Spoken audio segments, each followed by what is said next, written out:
Saksakalyan gunarnavasya Vande Guru Sri Charanaravindan.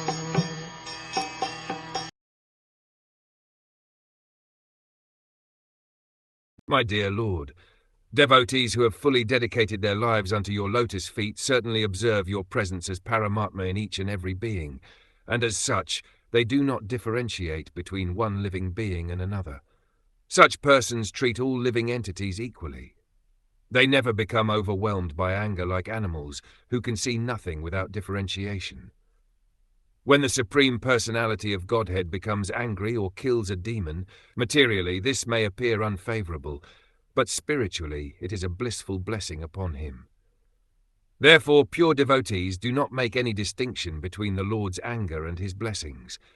They see both with reference to the Lord's behavior with others and themselves.